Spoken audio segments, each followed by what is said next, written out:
పాలమూరులో క్యాంప్ రాజకీయాలు మొదలయ్యాయి. హంగ్ స్థానాల్లో ఎక్సోఫిషియో ఓట్లు కీలకంగా మారనున్నాయి. నారాయణపేట, గద్వాల, అల్లంపూర్, అమరచింత మున్సిపల్ పీఠాలు ఏ పార్టీకి దక్కుతాయన్న దానిపై సర్వత్రా ఆసక్తి నెలకొంది.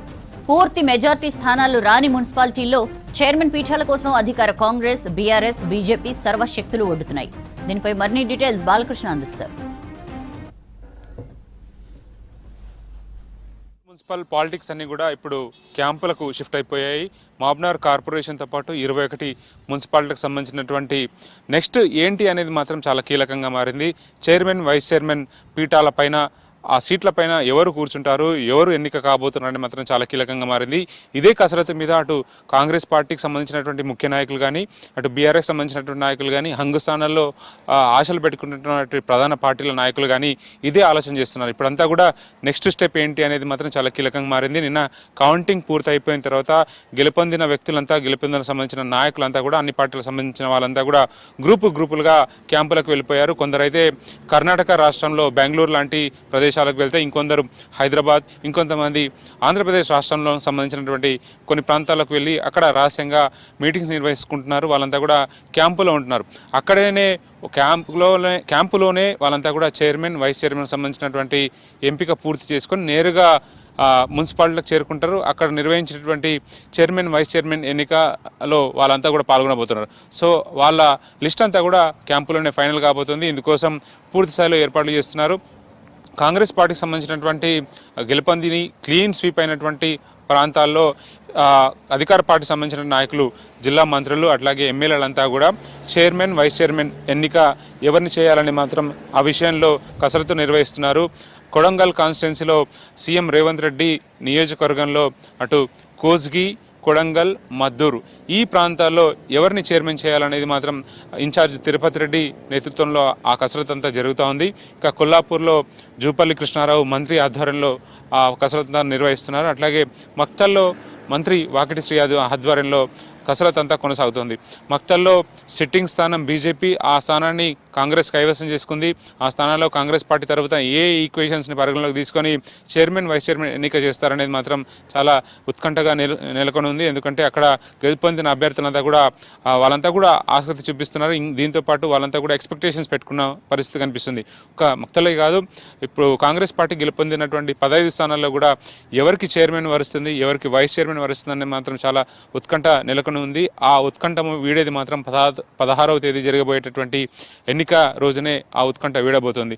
సో మిగతా బీఆర్ఎస్ సంబంధించినటువంటి 2 ప్రాంతాలు ఐజా కానీ, ఆమన్గల్లో, ఆ 2 ప్రాంతాల్లో ఎవరిని చైర్మన్గా, వైస్ చైర్మన్గా ఎన్నుకుంటారనేది మాత్రం అక్కడ కూడా ఉత్కంఠ కనిపిస్తుంది. వాళ్ళంతా కూడా క్యాంప్లో ఉన్నారు. ఆమన్గల్కి సంబంధించినటువంటి బీఆర్ఎస్ క్యాంప్ అంతా కూడా ఉప్పల వెంకటేష్ నేతృత్వంలో టీం అంతా కూడా హైదరాబాద్కి నిన్న కౌంటింగ్ జరిగిన వెంటనే క్యాంప్కి వెళ్ళిపోయింది. ఇప్పుడు ఫోకస్ అంతా కూడా ఎక్స్ అఫిషియో ఓట్ల మీదనే చాలా కీలకంగా ఒక టాక్ నడుస్తుంది. ఆ ఎక్స్ అఫిషియో ఓట్లు ఎంపీ, ఎమ్మెల్యేలు, అలాగే ఎమ్మెల్సీలు వీళ్ళు వేసే ఓట్లు చాలా కీలకంగా మారింది. ఎందుకంటే అబ్సల్యూట్ ఓటు, క్లియర్ మెజారిటీ రాని మున్సిపల్ స్థానాలు మహబూబ్నగర్ కార్పొరేషన్తో పాటు దేవరకద్ర కానీ, అట్లాగే నారాయణపేట కానీ, గద్వాల కానీ, అలంపూర్ ఈ ప్రాంతాల్లో ఈ హంగ్ స్థానాలు ఉన్నటువంటి 5 ప్రాంతాలు, దేవరకద్రలో 12 మున్సిపల్ వార్డులు ఉంటే అక్కడ కాంగ్రెస్కి 6, బీఆర్ఎస్కి 4, బీజేపీ 1, ఇండిపెండెంట్ 1 వచ్చింది. సో ఇప్పుడు దేవరకద్ర మున్సిపల్ పీఠాన్ని కైవసం చేసుకోవాలంటే కాంగ్రెస్కి ఇంకొక సపోర్ట్ కావాలి, ఇంకొక ఓటు కావాల్సి ఉంటుంది. కాబట్టి అక్కడ ఇండిపెండెంట్ సపోర్ట్ తీసుకుంటుందా, లేకపోతే ఎమ్మెల్యే అక్కడ ఓటు వేస్తారనేది మాత్రం చాలా కీలకంగా మారింది. సో ఆ దేవరకద్ర ఈక్వేషన్స్ మీద కూడా ఉత్కంఠ నెలకొని ఉంది. అక్కడ కూడా హంగు స్థానాన్ని కాంగ్రెస్ కైవసం చేసుకుంటుందా అనేది మాత్రం ఒక ఉత్కంఠ అనేది కొనసాగుతూ వస్తుంది. ఇక నారాయణపేటలో మొత్తంగా 24 వార్డులు ఉంటే కాంగ్రెస్కి 7, బీఆర్ఎస్కి 2, బీజేపీకి 11 వచ్చాయి. సో గతంలో సిట్టింగ్ స్థానంగా ఉన్నటువంటి బీజేపీని మళ్ళీ బీజేపీ కైవసం చేసుకోబోతుందా అనేది మాత్రం తేలాల్సి ఉంది. ఎందుకంటే ఇక్కడ ఎంపీ డీకే అరుణ ఓటు వేసే అవకాశం ఉంది. ఓటు వేస్తారా అనేది మాత్రం ఉత్కంఠ కనిపిస్తుంది. దీంతోపాటు ఇక్కడ బీజేపీకి సంబంధించి మ్యాజిక్ ఫిగర్స్ చేరుకోవాలంటే మాత్రం బీజేపీకి 2 ఓట్లు కావాలి. అక్కడ ఎమ్మెల్సీ ఏవిఎన్ రెడ్డి అట్లాగే ఎంపీ డీకే అరుణ ఓటు వేస్తే గనక చెల్లుబాటు ఈ నారాయణపేట మున్సిపల్ పీఠాన్ని బీజేపీ కైవసం చేసుకునే అవకాశం ఉంది. గద్వాల నడిగండ పాలిటిక్స్ అయితే చాలా ఉత్కంఠభరితంగా మారినాయి. నిన్న కౌంటింగ్ జరుగుతున్న సందర్భంలో కూడా చాలా నాటకీయమైన పరిణామాలు చేసుకున్నాయి. ఒక్క ఓటుతో గెలిచినటువంటి సందర్భం కూడా ఉంది. దీంతోపాటు ఇండిపెండెంట్గా గెలిచిన అభ్యర్థిని బీఆర్ఎస్ వాళ్ళు తమ అభ్యర్థి అంటూ, కాంగ్రెస్ వాళ్ళు తమ అభ్యర్థి అంటూ తనను తీసుకెళ్లే ప్రయత్నం చేశారు. ఒక కౌంటింగ్ జరిగిన తర్వాత అభ్యర్థి గెలిచిన తర్వాత ఇండిపెండెంట్ క్యాండిడేట్ని ఎస్కార్ట్ ఇచ్చి పంపించే పరిస్థితి కనిపించింది. సో అక్కడ హంగు స్థానంలో కాంగ్రెస్ కైవసం చేసుకోవాలని చెప్పి క్యాంపు రాజకీయాలు మొదలుపెట్టింది. నిన్న కౌంటింగ్ జరిగిన వెంటనే కాంగ్రెస్ పార్టీకి సంబంధించిన సభ్యులంతా కూడా అక్కడ కాంగ్రెస్ సంబంధించిన సభ్యులు 16 మంది ఉంటే అందరినీ కూడా క్యాంపుకు తరలించారు. మొత్తం గద్వాలలో 37 వార్డులు ఉంటే 19 మ్యాజిక్ ఫిగర్ చేరుకోవాల్సి ఉంటుంది. సో కాంగ్రెస్కి ఇంకా 3కు సంబంధించినటువంటి సపోర్ట్ కావాలి, బీఆర్ఎస్కి ఇంకా 8 మంది సపోర్ట్ కావాలి.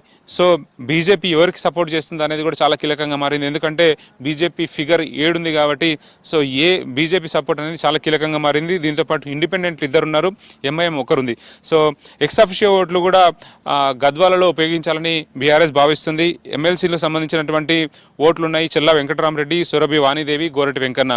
దీంతోపాటు గద్వాలలో ముఖ్యంగా కృష్ణమోహన్ రెడ్డి ఓటు కూడా అటు బీఆర్ఎస్ నుంచి గెలిచినటువంటి కృష్ణమోహన్ రెడ్డి ఇప్పుడు ఎక్స్-అఫిషియో ఓటు వినియోగిస్తే ఎవరికి ఓటు వేస్తారనేది కూడా చాలా కీలకంగా మారింది. దీని మీద ఒకవేళ కాంగ్రెస్కి ఆయన మద్దతు, మున్సిపల్ ఎన్నికల్లో కాంగ్రెస్కి సపోర్ట్ చేయాలని చెప్పి కాంగ్రెస్ సొంత ప్యానెల్ మీద ఆయన బీఫామ్లు ఇచ్చారు కాబట్టి సో కాంగ్రెస్కి అనుబంధంగా కొనసాగుతున్నారు కాబట్టి సో కాంగ్రెస్కి ఓటు వేస్తారా లేకపోతే కాంగ్రెస్కి ఓటు వేస్తే బీఆర్ఎస్ నుంచి ఎట్లాంటి అభ్యంతరం వస్తుంది అనేది మాత్రం మళ్ళీ కౌంటింగ్ రోజు అంటే మున్సిపల్ ఎన్నికలకు సంబంధించిన చైర్మన్ ఎన్నిక రోజు కూడా నడిగడ్డలో మళ్ళీ హైడ్రామా కొనసాగే అవకాశం ఉంది. చాలా ఉత్కంఠభరితంగా నడిగడ్డ పాలిటిక్స్ కొనసాగే అవకాశం ఉంది.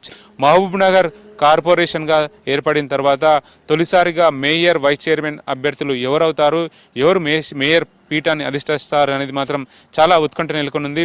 అదే ఈక్వేషన్స్ మీద మహబూబ్నగర్లో కూడా క్యాంపు రాజకీయాలు మొదలయ్యాయి. సో మొత్తం నెక్స్ట్ ఏంటి అనే స్టెప్ మీద పాలిటిక్స్ అన్నీ కూడా క్యాంపులోకి షిఫ్ట్ అయ్యాయి.